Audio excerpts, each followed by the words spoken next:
Good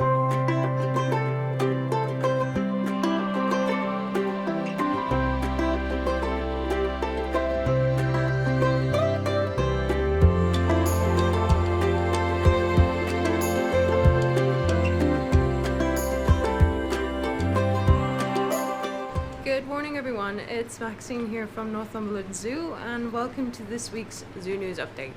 I'm just sheltering inside at the moment because it's a little bit windy outside. So this last week we've got a lot done. I'm going to take you down and show you here in a second. Our bird of prey aviaries are almost complete, which is really exciting because that means that next week we can start moving our owls and our hawks over. And it also means that they'll be ready for when the zoo reopens, so you guys will get to see them when you come and visit the zoo. Obviously all the snow has melted. It lasted a good 4 or 5 days, which was really nice. The animals enjoyed it. If you didn't see that video already, you can have a little look on our channel and see all the animals enjoying the snow. I put that video out last week.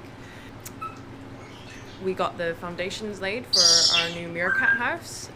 So the framework for the Meerkat House is going to start going up soon, and that's going to be really good. Basically that will provide the meerkats with a massive indoor space so that if the weather's not very good, that means that you guys will still be able to see them, because at the moment if it's raining or if it gets really cold, the meerkats will take themselves away and the enclosure is empty. Because they have got a little indoor house at the moment which is heated, so they would prefer to be in there. Whereas now we're going to have this big on-show indoor house, which is going to accommodate obviously all the meerkats, all themed, and there's going to be a cave at the back that the porcupines can have. So our porcupines are still quite young. They're like 3 and 4 years old, the crested porcupines. And we would really like to breed them, so we think that providing them with a really nice cave at the back and nice and secluded will be perfect for producing little porcupets, which is what a baby porcupine's called, a porcupet. So fingers crossed that works out. So hopefully all the structure is going to be going up this week, and yeah, it's been a busy week. Definitely, we're just all go. And then I'm in the hothouse at the moment. It's a bit of a mess. Obviously you can tell the zoo's closed because there's just stuff everywhere. But we've put in a new floor for the tortoises, which has got underfloor heating, just to give them that extra bit of heat, because it's been quite cold this winter, so we just want to make sure they have enough heat. Hi guys, how you doing? Hello. Chips. Buddy wants some chips. Yeah, he's shaking his head. He would like some chips.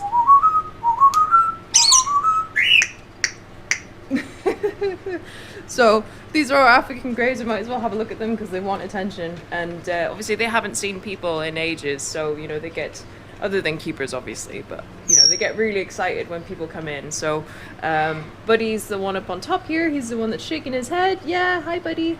Angel's just gone in the box because she's very, very defensive of her box. So no, here she comes. And then the one down on the ground, that's Elliot. He's doing the Monsters theme tune. This is Rico. Rico's very dainty and pretty. Everybody loves Rico. And if we go down here, up here, this is Rocky. And then that one over there, that's Jess. So we've got 6 African Greys all together. All of them, oh, well, bar 2 are ex-pets.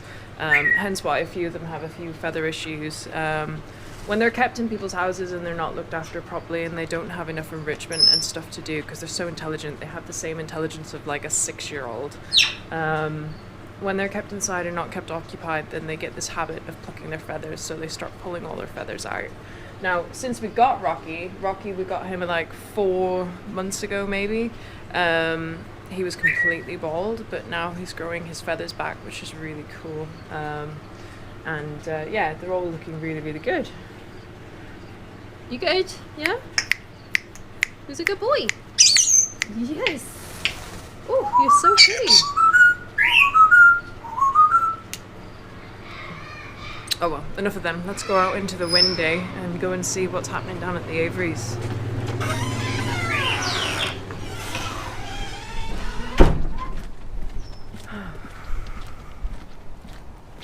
The other really interesting thing that happened this week is that Ralph the Raccoon went worldwide. So he's been accepted onto this platform called Cameo. So Cameo is where there's like 400,000 people, like talent, so like A-listers, B-listers, C-listers and Z-listers. And it's where you can go onto the app and you can pay to get a personalized message from these people. So say if you wanted David Hasselhoff to give you a happy birthday message to your friend who really loves him, yeah, you can pay him and he'll send them a personalized video. So Ralph's on there, Ralph the Raccoon's on there. So we've already had like loads of requests already for like birthdays and announcing a baby and all kinds of stuff. So yeah, Ralph's on Cameo, so check him out. Madness. And then we've also got a film crew coming in today, who are potentially like scouting us to do a new zoo, behind the scenes zoo documentary. So I mean, fingers crossed, that would be really cool. So all the keepers are a little bit on edge today because they're going to be filmed. So I'm just waiting for the crew to arrive. So it's exciting times. Here's the new Meerkat base. So as you can see, it's quite big. This is all the framework to put the walls up. So again, this has got heated floor as well, so they're going to be nice and toasty. All of these heated floors are all hooked up to our sustainable energies. So, you know, we use our biomass, we use, this one's hooked up to a generator, which is all LPG, and that's all getting upgraded here pretty soon. So, you know, we try and be as sustainable as we can. So the Meerkats are going to love it, and they're going to be able to access their new house through that weird Mount Kilimanjaro mound thing. So that's cool. Let's go and have a look at the aviaries. So yeah, for the regular visitors, you'll see that it looks totally different to what it normally looks like down here. This used to be the turkey and peafowl pen. It's a bit of a mess, apologies.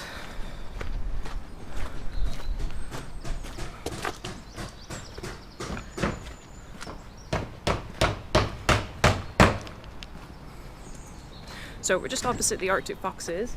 At the top of the hill, we're going to have the native species, so that's tawny owl, barn owl, going down to the buzzard's going to be on the corner there, which is pretty cool.